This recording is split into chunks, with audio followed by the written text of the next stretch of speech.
Hydrofan, and in this video, we're going to look at the temperature dependence of the solubility constant of calcium hydroxide. And we're going to do that by measuring the pH of the solution at the various temperatures. So let's get started with our materials and our equipment. First, we're going to need some calcium hydroxide, and we're going to need some water. For today's experiment, we're going to start with cold water. I already measured out 200 milliliters of water and placed it in an ice bath to get it as cold as I can get it in a reasonable amount of time. Then I will need a pH probe because we are going to monitor the pH of the solution. This is a wireless pH probe, so it will need to be connected to a device. And today that device will be my iPad. Because we're using the pH probe, we are going to rinse it when transferring between the storage container and our installation with deionized water, wipe it with a Kim wipe, and then store the wash solution in a waste container. Because we will be cooling down our solution, we also need a bin or some kind of larger beaker that can hold our original beaker and cool it down all the way to almost ice cold temperature. Because we will be measuring temperature as a function of pH, we'll also need a thermometer. And because first we're going to warm our calcium hydroxide in the water, we are going to use a hot plate.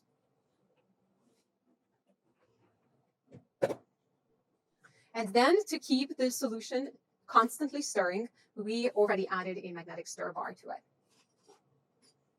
We will need to add a known amount of calcium hydroxide, so we will be using a scale and a weighing boat. And then to hold either our pH probe or our thermometer suspended in solution, we're going to use a stand with a burette holder or a burette clamp. So here we have everything that we need for this experiment.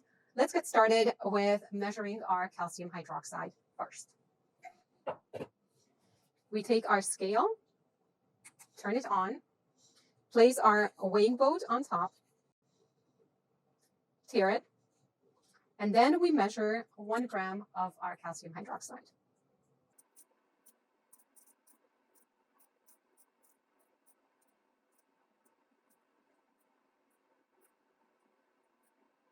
I have exactly 1.00 grams, and with that, I used all the calcium hydroxide I will need for the experiment. Next, I will turn off my scale, set it aside, and transfer my calcium hydroxide into the water. With that, at least for now, we're done with our ice bath. Next, we're going to set up our warming station. We take our stand and our hot plate, place them fairly close to each other, put the beaker on top of it, and begin stirring the solution so that as much of the calcium hydroxide that can dissolve will dissolve. Then we extract our thermometer.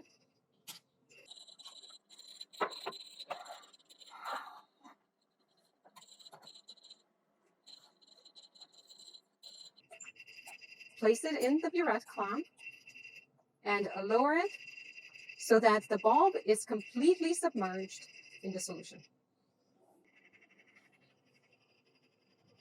It will need a couple of seconds for the temperature to get to the right place. And in the meantime, we can set up our pH measurements. We extract our pH probe from its storage container,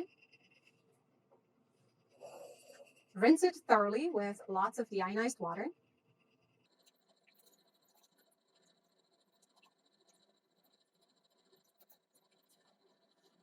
wipe it with a Kim wipe, and from here, we're going to slowly lower it into our solution. And by now, 2 things should have happened. First, all the stirring should have dissolved all the calcium hydroxide that is likely to dissolve at this temperature. And the other thing that should have happened is the temperature on the thermometer should have settled.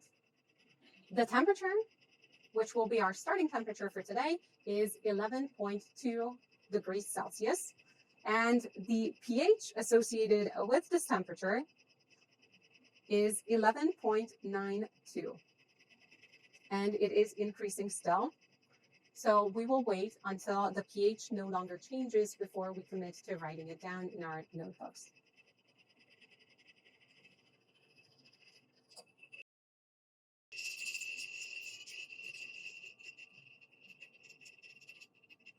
When recording any measurements, it is important that we record the temperature and the pH at the same time. So our pH is going to be 12.54 and our temperature is 12.3 degrees Celsius. And now we begin slowly heating our sample.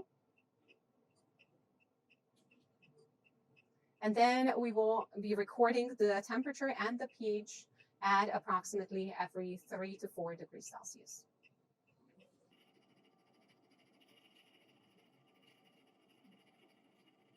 At 15.5 degrees Celsius, the pH is 12.69.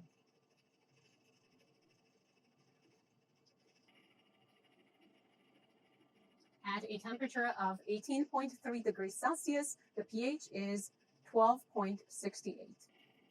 At 22.1 degrees Celsius, the pH is 12.64.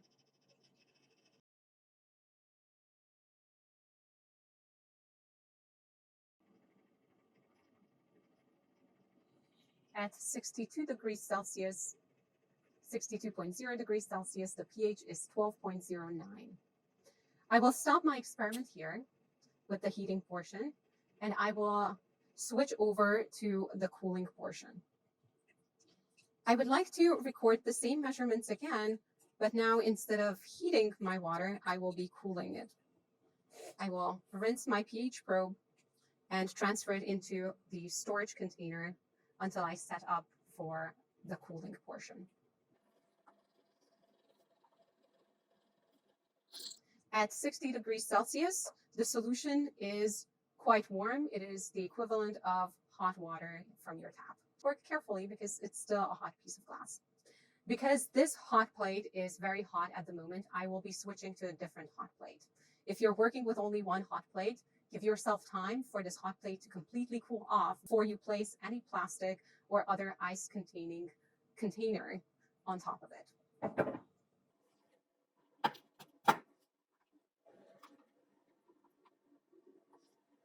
For the second portion of my experiment, I will be using a stir plate because in this case, I no longer need to heat my container. But I would like to keep my stirring on to ensure a homogeneous solution throughout. I will be using a fairly large container, which I will fill with water and ice. First, ice.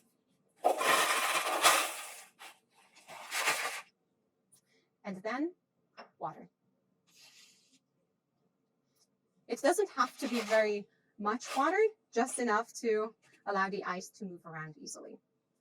Once I am ready, I will place my beaker with the solution inside, surround it with ice, lower my thermometer inside, begin stirring,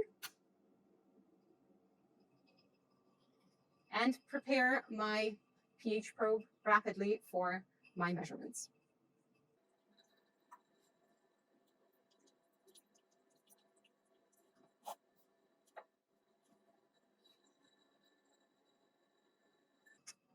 On the way to cooler temperature, we are going to record again our temperature and pHs at the same time. We start at 57.2 degrees Celsius and the pH is 12.17. At 54.3 degrees Celsius, the pH is 12.18. At 52.5 degrees Celsius, the pH is 12.20. At 49.2 degrees Celsius, the pH is 12.24.